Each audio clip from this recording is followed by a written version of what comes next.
Hari ini tanggal 21 Maret 2021, hari Minggu, dan saya memperhatikan khotbah dari kakak saya Pendeta Agiane Hoke.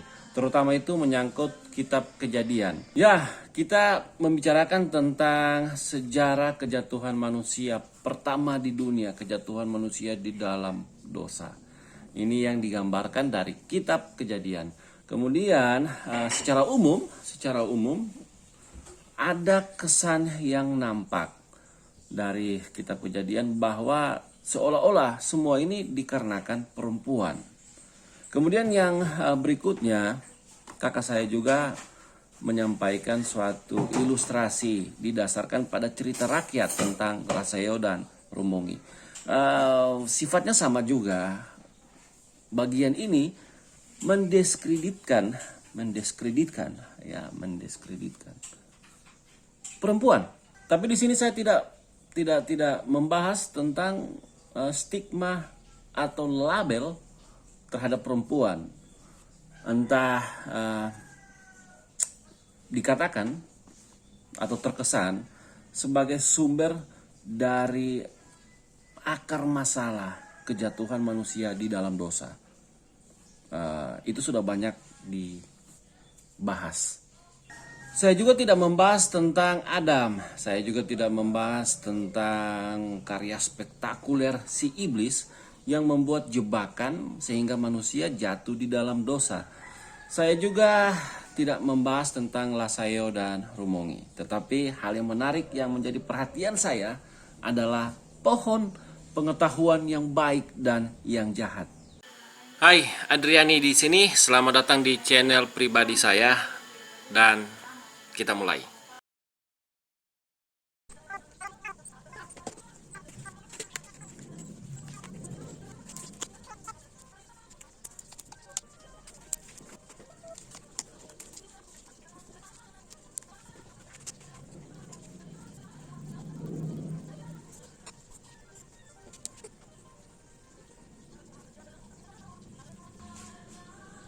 Oke, kita mulai di layar. Setidaknya ada dua pohon yang disebutkan dalam kitab suci orang Kristen. Yang pertama itu ada yang namanya pohon kehidupan.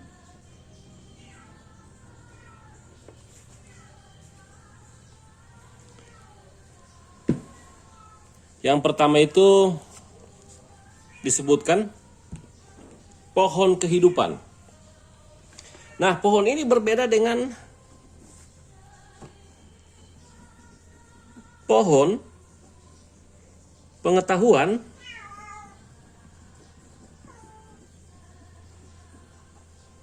yang baik dan yang jahat. Ini sangat berbeda.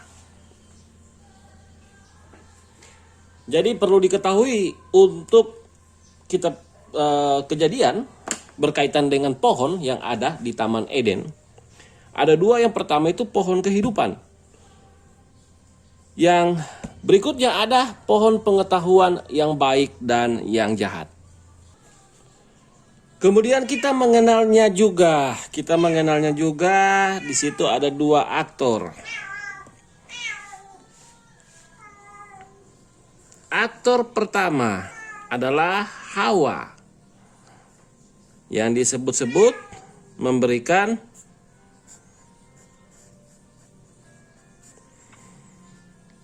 buah dari pohon pengetahuan. Ini Hawa.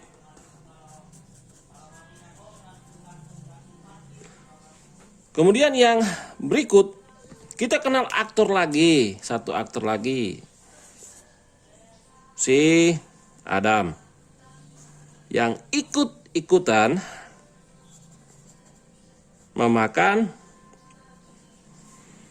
buah dari pohon pengetahuan yang baik dan yang jahat.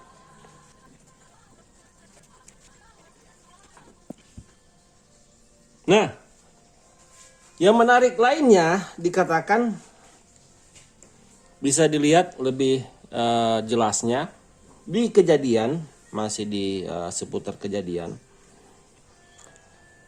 Allah memberikan izin kepada Adam dan Hawa untuk memakan buah dari pohon yang ada di Taman Eden, termasuk buah dari pohon kehidupan yang ini. Tapi kemudian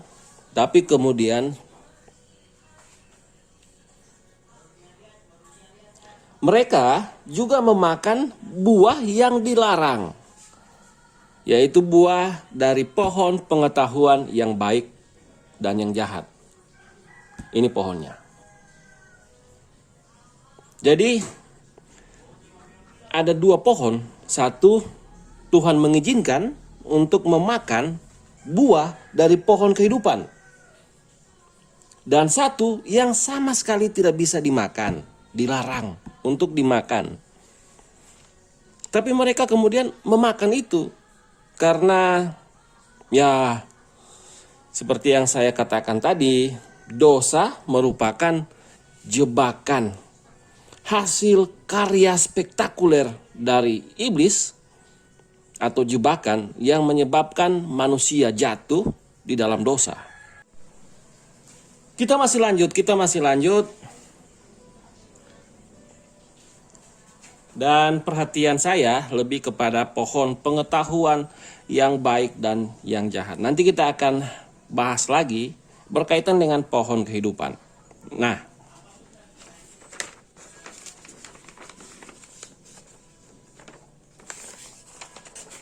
jadi perhatian kita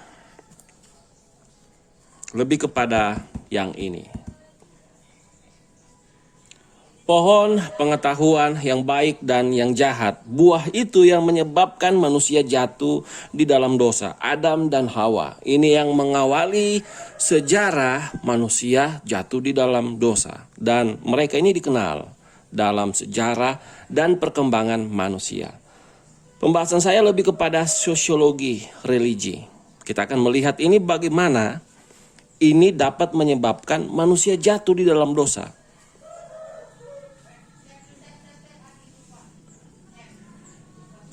Spontan logika kita secara logis ya, bahwa yang namanya hal-hal yang baik kok bisa itu menjadi standar, itu menjadi salah satu penyebab kejatuhan manusia di dalam dosa. Jadi bukan pengetahuan yang jahat, tetapi juga pengetahuan yang baik dapat menyebabkan manusia jatuh di dalam dosa. Kalau pengetahuan yang jahat ya kita sudah tahu pasti memang itu penyebab utama manusia jatuh di dalam dosa. Tapi kalau pengetahuan yang baik dapat menyebabkan manusia jatuh di dalam dosa, itu bagaimana? Nah, ini yang pertanyaan yang menarik. Kita lanjut. Nah, kita ambil contoh pengetahuan yang baik.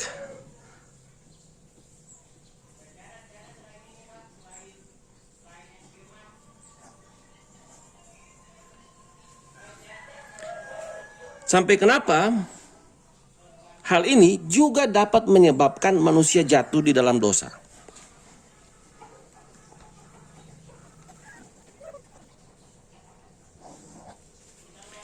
Kita akan membahas mengaitkannya dari kebutuhan. Upaya-upaya kita memenuhi kebutuhan. Kebutuhan rumah tangga atau secara umum berkaitan dengan kebutuhan ekonomi.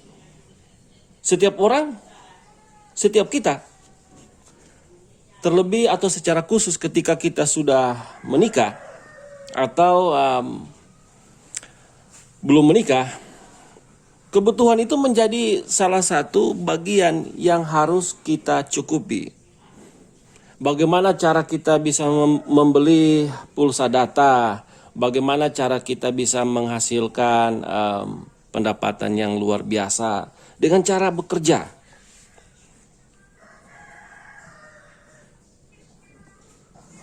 Bekerja untuk menghasilkan uang.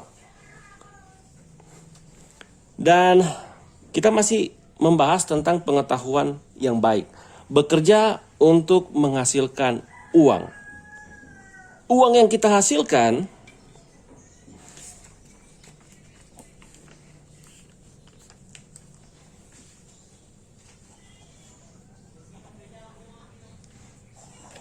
atau kemudian dikatakan pendapatan, istilah dalam bahasa planet pendapatan. Uang yang kita hasilkan kemudian kita membeli atau mengupayakan kebutuhan itu.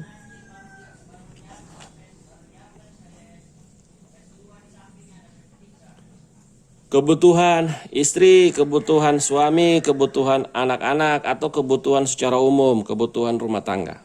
Nah, berarti di sini kita bicara soal mobilitas.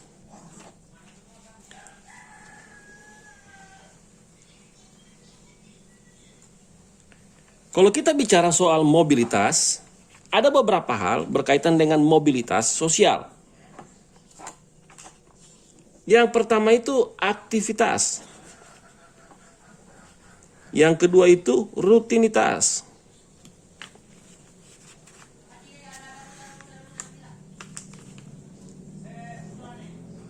Masih banyak hal lain berkaitan dengan mobilitas sosial. Tapi saya hanya mengaitkan aktivitas dan rutinitas.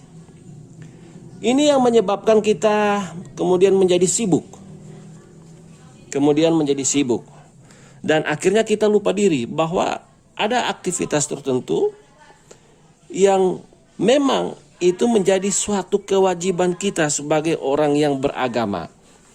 Ya, kita yang beragama Kristen ya harus melakukan ibadah dalam kondisi pandemi global COVID-19, sehingga kita melakukan ibadah sesuai protokol kesehatan. Yang Islam juga begitu, dan seterusnya. Aktivitas dan rutinitas yang menyebabkan kita sangat sukar untuk mengambil waktu sedikit ibadah. Sekarang dalam situasi begini, kita bisa beribadah melalui YouTube, melalui Facebook, dan seterusnya. Sebenarnya kan itu memudahkan kita, tetapi seringkali juga kita tidak bisa melakukan. Sehingga contoh pertama berkaitan dengan kebutuhan dalam perkembangannya. Mempengaruhi mobilitas sehingga muncul dua bagian dari mobilitas sosial itu. Dan akhirnya kita tidak memiliki banyak waktu untuk beribadah. Ini yang dimaksudkan pengetahuan yang baik justru menyebabkan manusia itu jatuh di dalam dosa. Ya, kita tahu bahwa ini hal-hal yang positif. Tidak ada orang yang melarang. Tidak ada orang yang melarang kita memenuhi kebutuhan hidup. Tidak ada yang melarang. Nah, itu salah satu contoh. Contoh yang lain masih menyangkut kebutuhan juga. Orang-orang berpikir bahwa melahirkan itu sesuatu hal yang sangat menyakitkan. Kemudian macam-macam teknologi dipakai untuk menghilangkan pandangan bahwa melahirkan itu sesuatu yang menyakitkan. Ada banyak temuan. Dimulai misalnya antara lain cloning. Ini kan luar biasa. Teknologi cloning merupakan teknologi yang dapat menjamin keberlangsungan hidup manusia supaya manusia tidak punah. Begitu juga hewan-hewan lain. Tapi apakah kita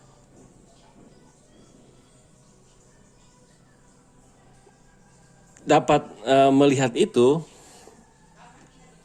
sebagai sesuatu yang sejalan dengan pandangan Tuhan? Itu hanya contoh. Nah, ini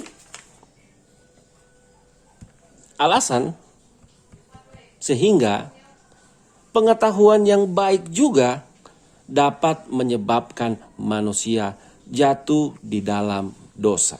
Seperti ini. Nah, kalau kita bicara soal kebutuhan, bukan hanya kebutuhan ekonomi, ada kebutuhan sosial, ada kebutuhan politik, ada kebutuhan budaya. Dan pengetahuan-pengetahuan yang baik berkaitan dengan bagaimana cara manusia memenuhi kebutuhan itu pengetahuan yang baik. Dengan alasan supaya anggota keluarga bisa terpenuhi kebutuhannya. Tapi kemudian menyebabkan seperti yang tadi, dua hal ini. Dan akibatnya kita tidak punya banyak waktu. Akibatnya kita kita mentuhankan ilmu pengetahuan dan teknologi. Ini yang dianggap sebagai pengetahuan yang baik, penyebab manusia jatuh di dalam dosa. Sampai di sini saya memberikan review atau opini. Dan jangan lupa untuk subscribe channel YouTube saya pribadi, Adriani Gallery Adoniram Tobondo.